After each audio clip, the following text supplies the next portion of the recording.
Hola, hola de nuevo. Bueno, segunda parte con Harald Grosskopf, un invitado de lujo, a very special and dear guest today on my YouTube channel. We were talking about your participation, Harald, on the, your worries about environmental issues, and you work with a guy who was working in these aspects. We were talking about the 128 US nuclear bomb tests of some years ago. Exactly. On Bikini Islands, they dropped all the radioactive material into a big hole, and then they put a concrete mass on it. But as far as the ocean level is rising, this is now going underwater, and nobody gives a fuck, which is a horror, which is and I mean all the environmental thing. I mean, we all live in luxury and we throw things away. I mean, my plastic production here, my waste is every week I don't know, a big amount. And when I imagine just in Germany, the plastic we produce and then the things we throw away, this can't, this can't be continued in future, But there seems to be no limit, Harald, until the disaster is here with us. I mean, I don't know what's next, because, you have this pandemic and all the animals going into the cities. It was so beautiful and it was so meaningful, all types of animals walking along the streets. Yeah. So they are almost shouting at us, stop doing this. Exactly. Yeah. Exactly. And I see it as you. I think it is, we have to crash against the wall before we wake up, and I hope it's not too late then. Yeah. Yes. And I mean, I read a book in 1980. This is 42 years ago. It's called Global 2000. And there were all the warnings we are confronted now over and over again. It was already said in that book 42 years ago, but and there are changes here and there. There are a lot of good ideas, but the problem is that there are forces that are not interested in to change that, and then they influence the politicians, and this can be a huge problem. I think this is worldwide the same problem. Yeah, it is. Now, going back to the early days, Harald, what can you tell me about the first credit you ever had on an Ashra album? I think were on the Starring Grossi album. How was? Yeah, because we all met from time to time during Cosmic Joker or Cosmic Courier productions, and that's where I met them all. Sometimes when Wallenstein had a performance in Berlin, we visited Manuel and his girlfriend, Rosie. And once they asked me whether I would like to join in to record. And that's what I did. Yeah. And well, what do you remember of those days? I suppose you had a great time making music in a free way, because Manuel was telling me last week that you were trying to express yourselves in a really free way, because you wanted and you felt that you were unique and you wanted to be apart from the British rock that you had been influenced by for so long. So you had your own sound, your own identity. Exactly. I was fed up doing rock music. I was fed up with this 4/4 beat, this cliche rock stuff. And every chord, is already, and that's why I said I don't want to do this music anymore, and then that's why I faced myself to with Berlin musicians, Schulze, Tangerine Dream, and that was almost in the same time, It was, well, let's say it was parallel. I still worked with Wallenstein until '74, and then I split, and that was a big decision, because I didn't have any perspective then. But so it took a few months, you know, with really depression, and I sold my drum kit. I was so frustrated with rock music that I sold my really nice acrylic see-through beautiful drum kit, and I bought myself a 12-string guitar, a delay unit, a Vem copycat, a famous thing, and a guitar amp. And I sat in my flat and started playing guitar with echoes. You know, I really like that, because when we met for the rehearsal, or let's say that it was not really a rehearsal, it was just a gathering, a preparing gathering for Tarot. We went to a farmhouse where friends lived, and Manuel and his girlfriend came, and he put his speaker cabinets, his guitar, an amp, and an echo equipment in one room, and I discovered that room, and I was on LSD, and I took this guitar and I played until my finger bleeded. I was so fascinated by echoes, and I was traumatized by echoes, and I'm still fascinated until today. Now, what happened, by the way, I was going to ask you about Wallenstein, because you said you were so frustrated. They gradually started changing the style, the sound. They went from progressive rock to a little chamber rock sort of thing. And then they went to definitely pop music. Exactly, yeah. And then that was, I think, a couple of years after I left, they had a big hit, the only hit they had, really huge sale, and then they split up. I think that was the goal, you know, to have a hit, and then there was no goal anymore, and that was probably the reason why they split up. And I know the other musicians, they're new musicians, and some of them were not very satisfied with their income, and yes, so sure. they split up. And Jürgen Dolase now is a gourmet critic, a very famous, in German, very famous gourmet critic. You know, he's an incredible cook. He is a self-taught cook.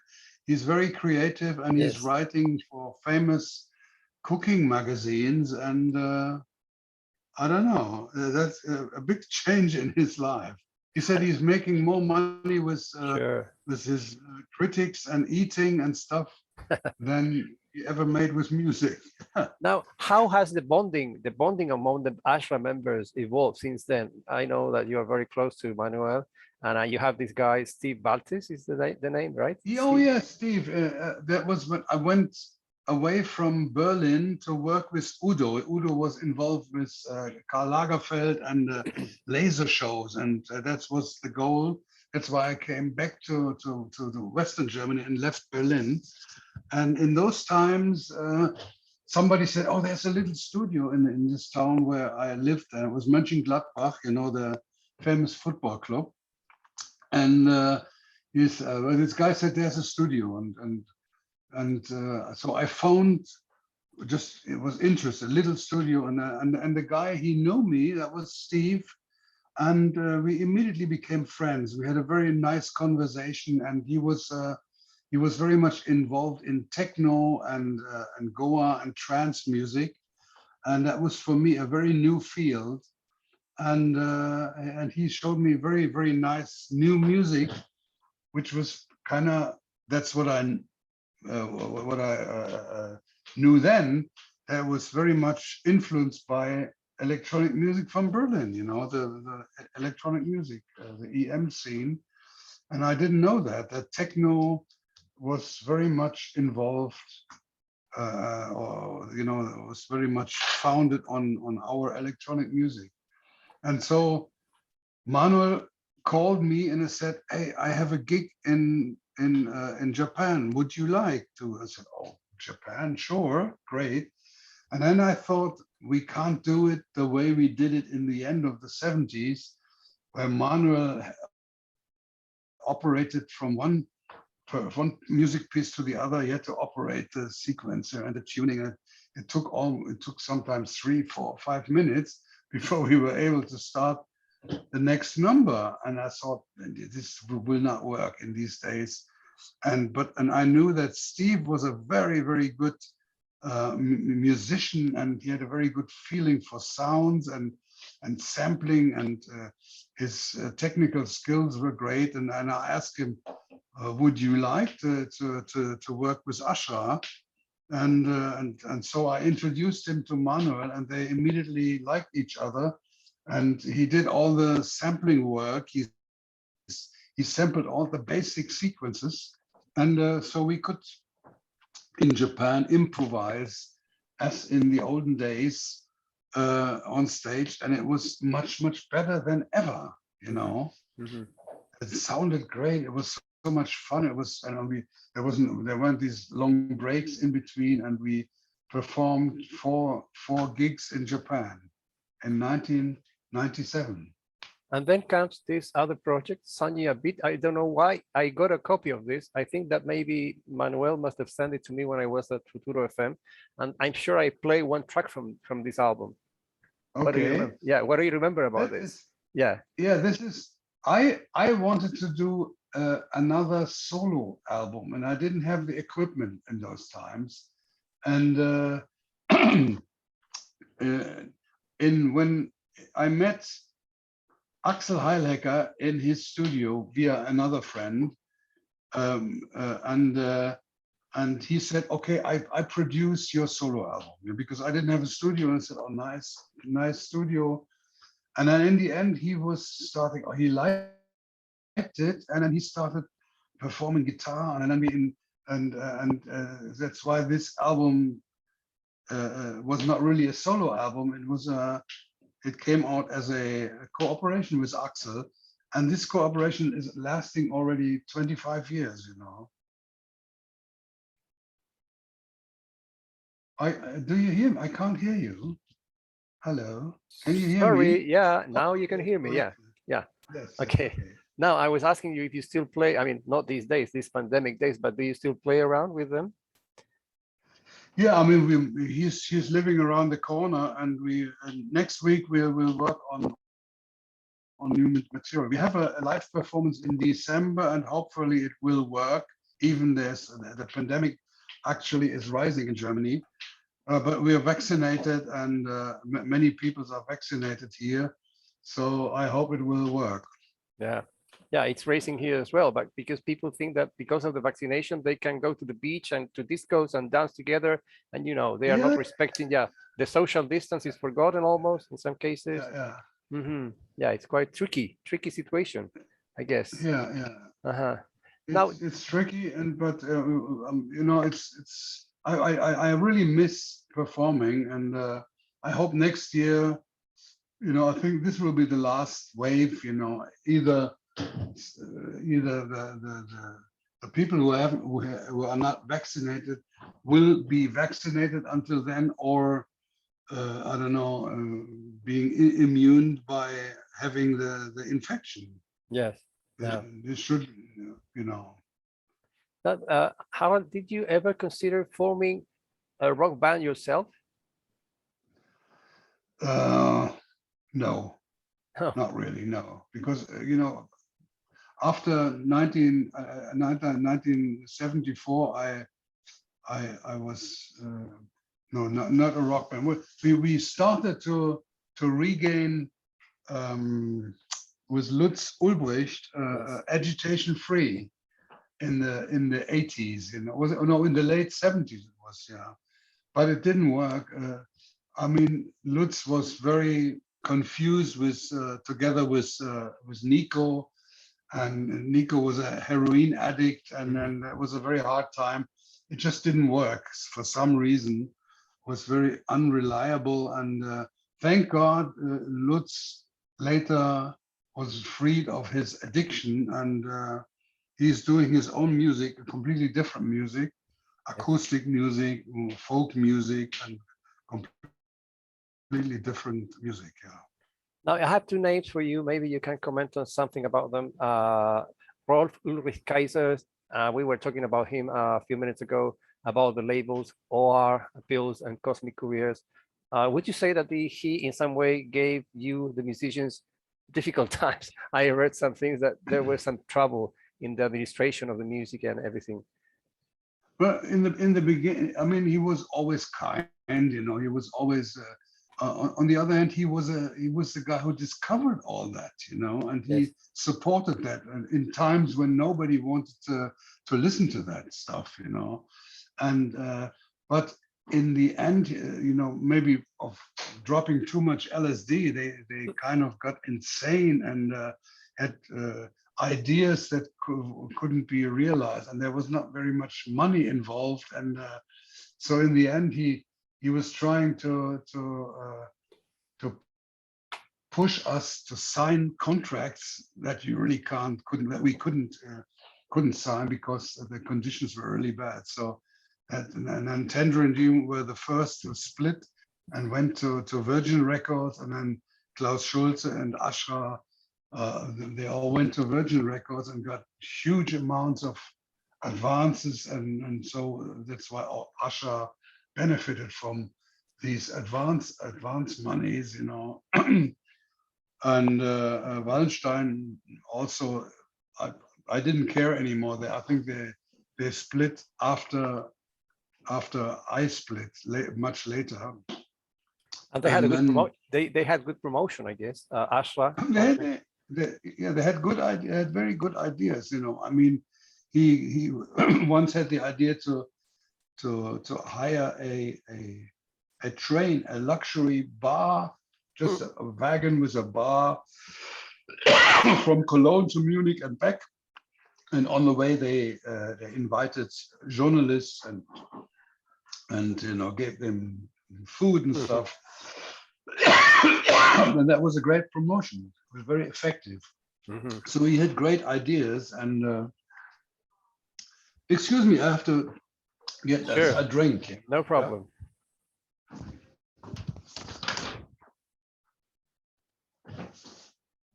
Okay. That was very quick. The people watching this will be, oh, how he did it so quickly? I pressed the pause. So now there's somebody else that I'd like to ask you. I think he had something to do with, for example, people like myself got to get a hold of these records because they were reissued back in the mid 80s, I guess, or late 80s. I'm not sure. It was Mr. Bernhard Mikulski and the Pop Import ZYX labels, the reissues. Yeah, but you know, they didn't pay the musicians. So this was the guy. Oh, this was the guy, you know, and then you know, as you know, Kaiser hired Dirk's studios, and it wasn't able to pay the rent, and so in the end he gave all the rights to Dieter Dirks, and now Breeze Music is re-releasing one after the other. Okay. In the next future. And I think in November they will put out a Galactic Supermarket, and we had new contracts, and they will put out all old Wallenstein, and we will see how that works. Yeah, hopefully they could be able to put out again, to reissue the Tarot set, which is so fantastic. Not many people have access to that. Yeah.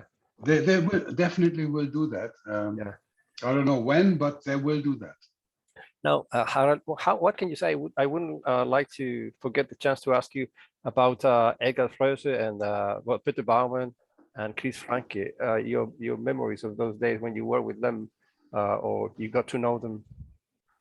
The first time, I think Wallenstein had a concert in Stuttgart in the south, and that's where I met the first time Tangerine Dream, and my impression was it was like Pink Floyd without rock, you know. Okay. And then we met sometimes in you know, the sessions, the Cosmic Courier session, where Edgar refused to be involved. You know, he was around, but then the recordings, he said, I don't want to be involved in the Cosmic Couriers. He didn't like the idea. So, and then we met again after I had mastered synthesis, I had a manager, and he said, let's go to show Edgar the recording. Mhm. That's what we did, but Edgar didn't react at all, that was very strange. And I thought, I was very insecure, we played synthesis, and he listened to it and he didn't say anything. And then I went home, I said, oh God, must be my synthesis must be really shit. So that was my involvement. And then because Lutz Ulbrich was a schoolmate of Chris Franke, they were in school together. Okay. And I think they founded Agitation Free. And Chris Franke, by the time with Tangerine Dream, they had some success, and they had money. And so he bought a little film theater, Okay. in Berlin. And I helped a little bit to restore that, and recorded drums and some solo parts of Ocean Heart in that studio. Nice studio. I think it still exists. I don't know whom he sold it to, because he then went to the United States and made film music and Yeah, he went to Los Angeles, I guess. Yeah. Babylon 5 and stuff. And Peter Baumann, very nice chap. We sometimes met and we had nice time always. He went to produce, what was his name? Still not living anymore. Pop. He made pop music, and I think he made a lot of money, and is also still living in the States. Yeah, Sight. He had his own label. I mean, the private music label was under. Yes. Yeah, exactly. Yeah. Now, the technology then and now, Harald, I was going to ask you this question.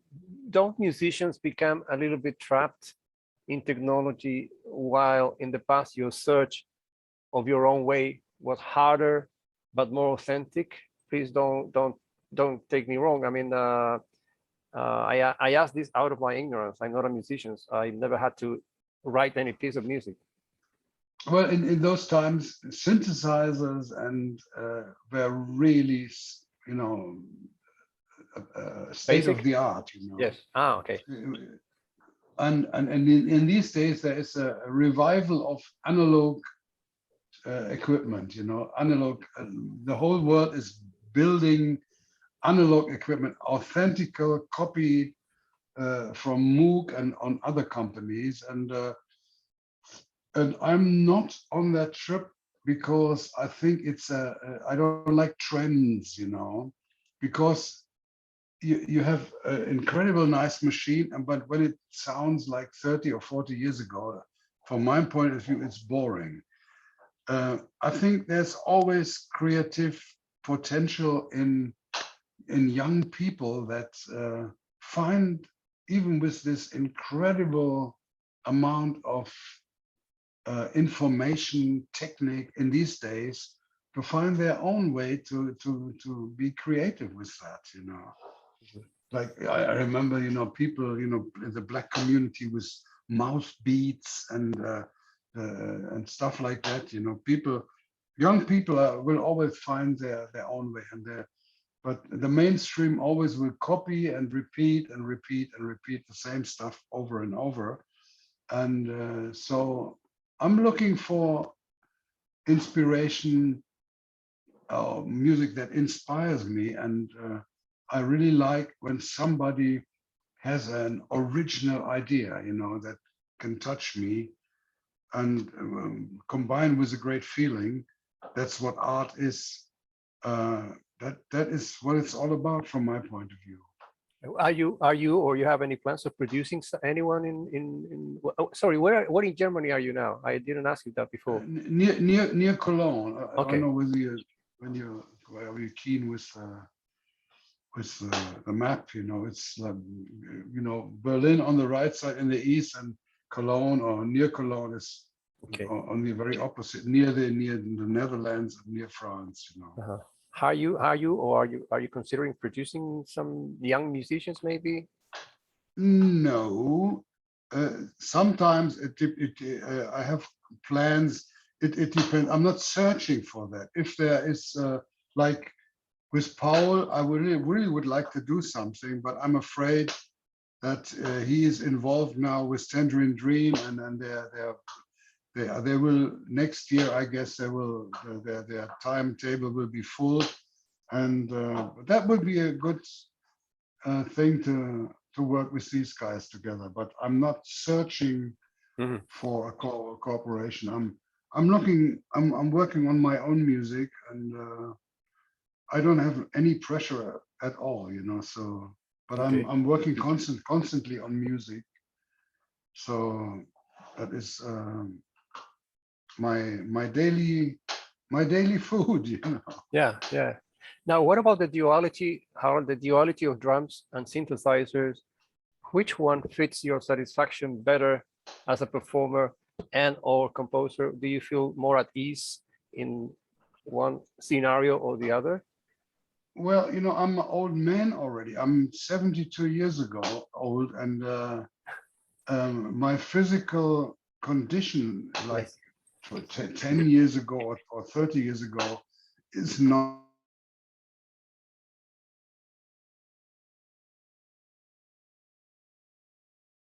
Okay, we've lost Harold again. Well, just a little break again due to connectivity issues. Hello, Harold. Uh, Harold is just reconnecting to audio. It takes some time on his end, but so far we've been having a nice conversation.